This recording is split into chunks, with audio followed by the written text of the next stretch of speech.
Written by you/Mandahrk. Every single passenger in this train is going to die. Part 3 Finale.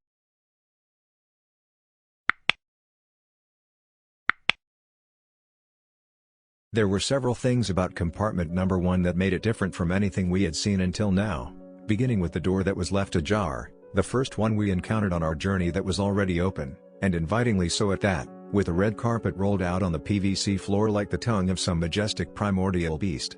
The sound of cellos softly wafted through the open door, a beautiful melody that I recognized very well. Whoever was playing Handel's Sarabande certainly knew their way around those bulky stringed instruments.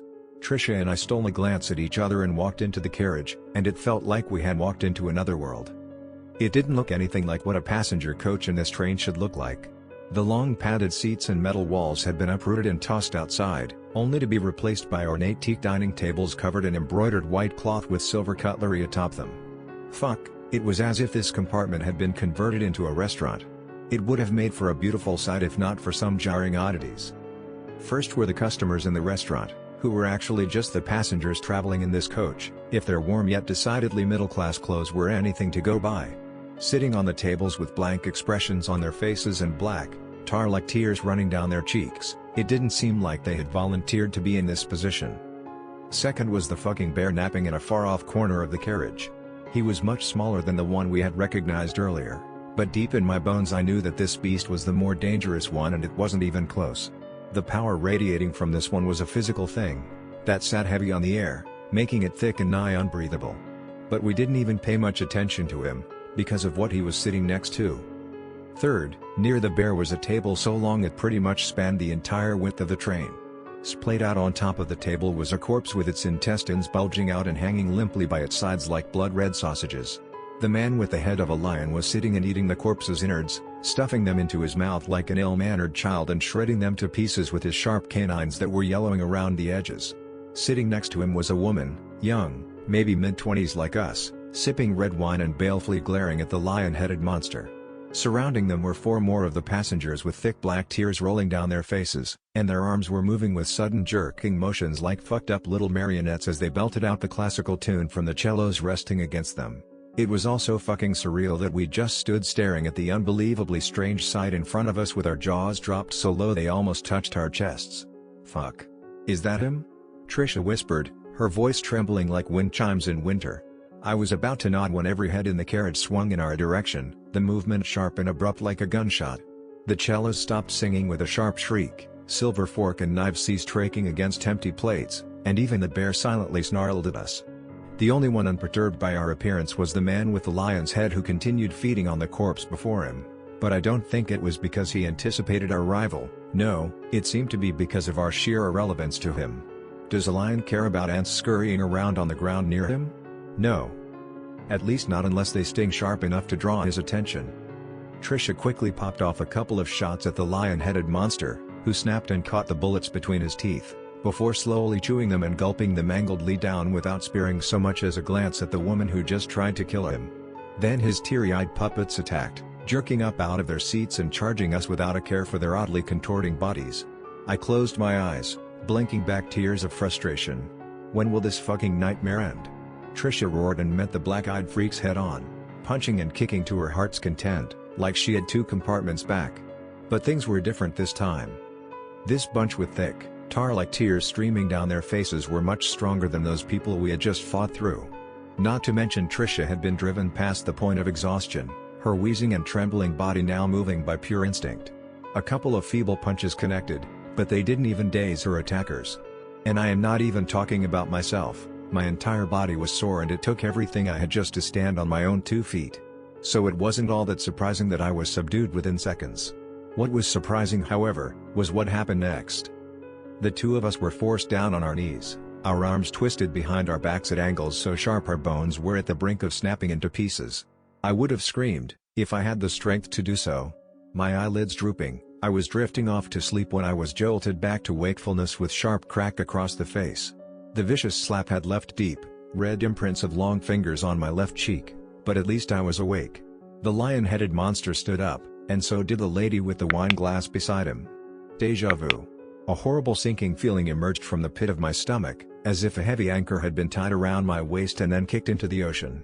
Death would have been a welcome release from this hell, but it was not to be. As the demon got closer to us with the carriage creaking and shifting under the weight of his footsteps, an explosive roar cut through the air from behind us and reverberated in the luxurious compartment. I gawped at the lion-headed monster who walked through the door, and came face to face with the lion-headed monster standing in front of us. The strange sight made my head swoon. The one in front of us roared back at the intruding doppelganger, who instantly burst into flames, sending fiery little sparks drifting in the air that singed the skin of the brainwashed passengers who didn't even flinch at the heat radiating from the burning monster. The demon snarled in anger, before turning to look at the woman beside him. She put her hands up in defense, and opened her mouth to calm the agitated monster, but he was in no mood to listen. He grabbed her by the throat, but then seemed to hesitate, and finally proceeded to let her go after growling in frustration. Before I could even begin to contemplate on what the fuck was happening here, he disappeared with a loud pop, sending out a powerful gust of wind that knocked us back, sending me crashing into a table, causing heavy silver cutlery to come crashing down on me. When I next came to, I saw the same strange woman leaning over me, her brow furrowed with concern. "Are you okay?" she asked as she helped me sit up straight. "What happened?" I croaked, my throat so parched it seemed like every word scraped against it. "It's over," she replied, smiling. "You did it." "Did what?" My eyes lazily scanned my surroundings.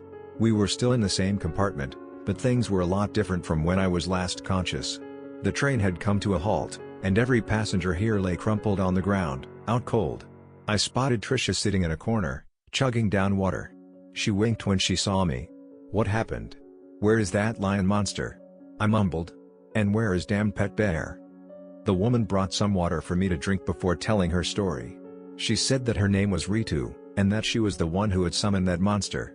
I tensed up when she stated that, but she quickly moved on, arguing that it was a big mistake and that she had been trying to send that fucker back to hell ever since. She talked about how her family was murdered and she wanted to get revenge against the killers, so she summoned him, but far from helping her, the demon broke out of her control and went on a rampage, killing innocent people and inflicting psychological torture on her. Seeing as she was the one who summoned him, she'd been bound to him and vice versa, and it wasn't until this train journey that she got the chance to get rid of him for good. "So you're like a witch or something?" I asked, not believing the words coming out of my mouth. She nodded. I shook my head, surprised at my ability to digest that statement without a hint of doubt. "A witch with magical powers, I couldn't even." "Wait," I said, interrupting my own chain of thought. "The visions that I've been having. Was that because of you?" Her eyes widened at that. "You were the one who ended up getting the gift?" Her head swiveled, to look at Tricia, before coming back to me. "I actually wanted to give the power to her, not you. My powers. Sometimes they misfire." "Why?" I asked. "I mean, why give me, or her, that power?" "So I could trap him," Rita replied. "The way that he designed the horrors in this train is that each compartment gets its own unique hell, and that passengers aren't allowed to get out of their carriages.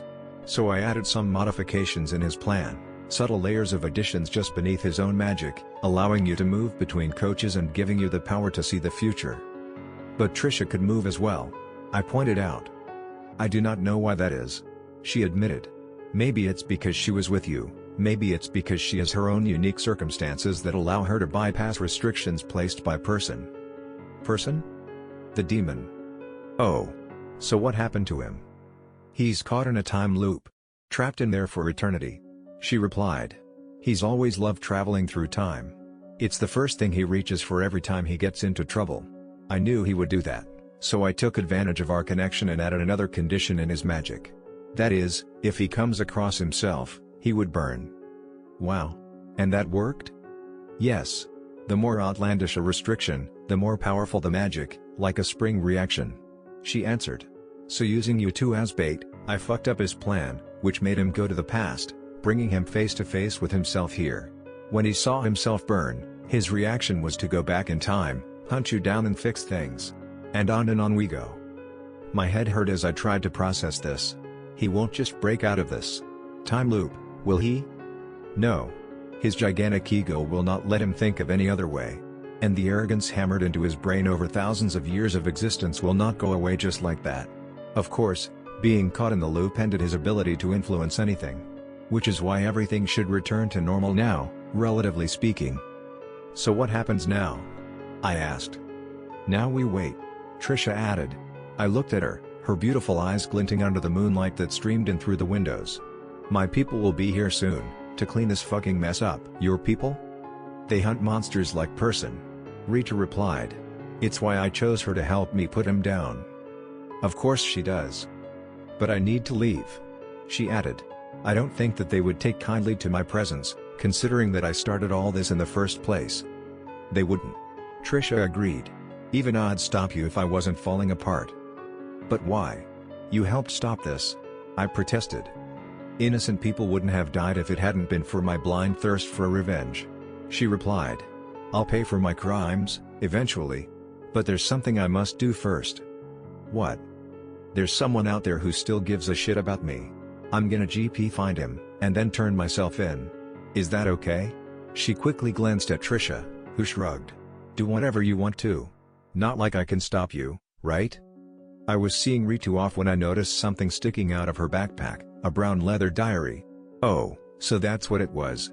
Fuck. Ritu. Can you send physical objects back in time? She looked at me, eyebrow raised in confusion. Yes. But I'd have to hurry. My powers are weakening as more time passes with person still stuck in the loop. Good. I'm gonna have to borrow the diary of yours. Something tells me I'm gonna need its help. It didn't take me long to scribble on the first page of the empty diary, and why would it, considering I knew exactly what to write. Trisha's people arrived quickly after Ritu had left, but in the meantime I did go to the toilet and finally relieved myself, feeling grateful for the opportunity to do so without demon bears trying to kill me. I then strolled out to find the other passengers slowly waking up, getting extremely disoriented as they found themselves in the strange compartment. Trisha's people had arrived, armed to the teeth with strange tattoos on their foreheads, the shape of a trident with a crescent where the hilt should be. They proceeded to take control of the situation, guiding the passengers safely outside to get them fresh air, food and water. I saw Trisha getting chewed out by someone who appeared to be leading this group of men. He stiffened and walked away when he saw me coming. Trisha turned and grinned when she saw me. You in trouble? I asked. A little. Lucky's just upset I wasn't as prepared as I should have been. But you didn't know this was going to happen. We always have to be prepared, Mandahrk. It's kind of what the job is about. So you hunt monsters, huh? That's really cool. It is, isn't it? I nodded. So what happens to the passengers? Their memories will be wiped clean. This will appear on the newspapers as a tragic accident. Will they do the same to me too? I asked, aghast. Not if I put in a good word for you. She winked. Will you? Depends. On what? On whether you buy me a coffee.